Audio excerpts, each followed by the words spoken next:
आपने वित्त और विनियोग विधेयक पर बोलने का मौका दिया। सभापति महोदय, राज्य सरकार के संपूर्ण खजाने का मालिक हकदार ये सदन होता है और सदन की बिना अनुमति के 1 रुपया भी इधर से उधर नहीं होता है। और ये भी तय है कि बहुमत सरकार के पास है, वो वित्त विधेयक और विनियोग विधेयक भी पारित करवा लेगी और उनको अधिकार भी मिल जाएगा ये पैसा खर्च करने का। सभापति महोदय, मेरे स्वर्गीय पिता श्री रामनारायण चौधरी जी कहते थे कि राजनीति में सदैव उच्च मूल्यों को बनाए रखना, और मैं भी इस तरफ ध्यान देती हूँ। और शायद उनको कहीं ना कहीं लग गया था कि राजनीतिक जो मूल्य हैं उनमें गिरावट आ रही है। हमारे माननीय प्रतिपक्ष सत्ता पक्ष के सदस्य यहाँ बैठे हैं, ये हम लोगों को विरोधी के रूप में न लेके शत्रु के रूप में लेते हैं। हम आपके शत्रु नहीं हैं, आपसे हमारा मतभेद हो सकता है, आपके विचार हमारे विचारों से नहीं मिलते, आपकी नीतियाँ हमारी नीतियों से नहीं मिलती हैं, आपकी योजनाएं आपके कार्यक्रम हमसे नहीं मिलते हैं। लेकिन सभापति महोदय, सरकार ने जो बजट अभी जो हमारी वित्त मंत्री दिया कुमारी जी ने यहाँ पे पढ़ा बजट, उसके अंदर जिस तरीके से कांग्रेस बीजेपी किया गया,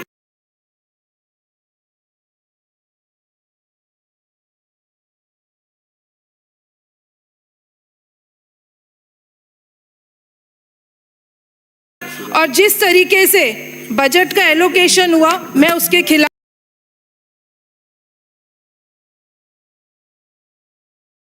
हूँ। सभापति महोदय, अब हम आते हैं राजस्व घाटे पर।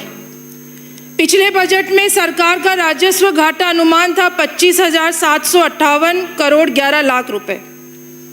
अब संशोधित अनुमान में ये घाटा 31,939 करोड़ 15 लाख पहुंचा। ये घाटा बढ़ने का प्रमुख कारण है कि हमें राजस्व प्राप्तियां नहीं हुई हैं, राजस्व व्यय ज़्यादा हुआ और आय कम हुई है। इस पे हमें ध्यान देना चाहिए, जो बजट में कहीं पे भी इसका उल्लेख नहीं है। राजकोषीय घाटे पर आए तो अनुमान लगाया था 70,009 करोड़ 47 लाख का। संशोधित अनुमान ये राजकोषीय घाटा 70,090 करोड़ 84 लाख का हुआ। जो FRBM एक्ट राजस्थान 2005 में GDP से 4.25 है, ये लगभग FRBM 2005 एक्ट के सीमा के बराबर है। इसके बारे में भी कि कैसे हम इसको कम करेंगे, उस पर भी इस बजट के अंदर कहीं पे भी कोई बात नहीं आई। सभापति महोदय, मैं एसेट मोनेटाइजेशन पर आती हूँ। अब राज्य के माली हालत बहुत ज़्यादा खराब है, परिसंपत्तियों को किराए पर देने की बात हो रही है, जिससे वेतन और पेंशन का ही केवल भुगतान होगा।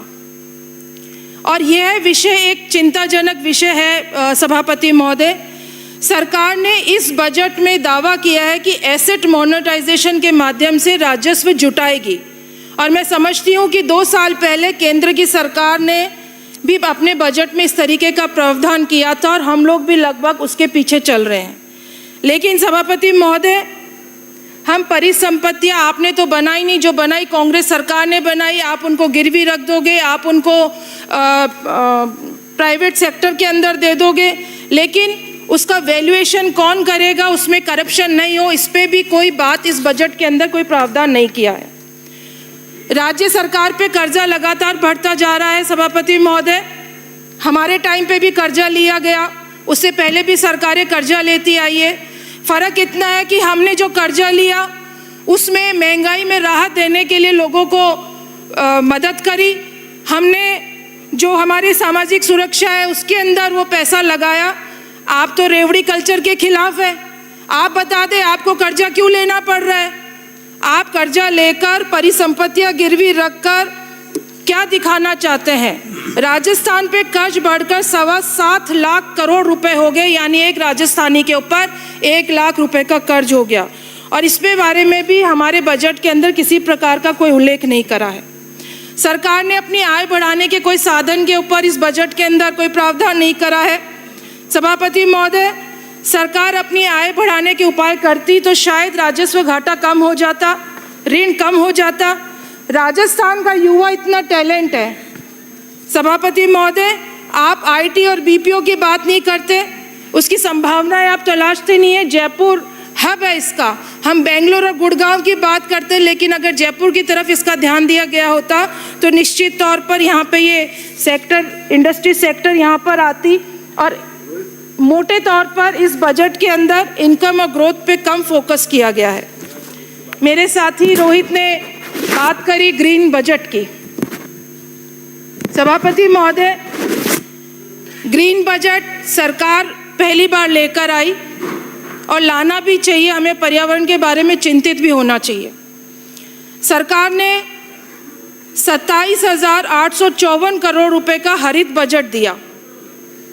वो बजट ऊर्जा विभाग से थोड़ा लिया, थोड़ा कृषि विभाग से लिया, थोड़ा वन विभाग से लिया और उसको एक ग्रीन बजट का रूप दे दिया।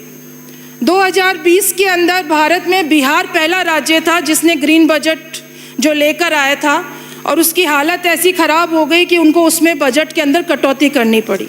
ये एक विचारणीय विषय है सभापति महोदय। ये बात सही है कि सरकार को पर्यावरण को बचाने की दिशा में भी सोचना होगा।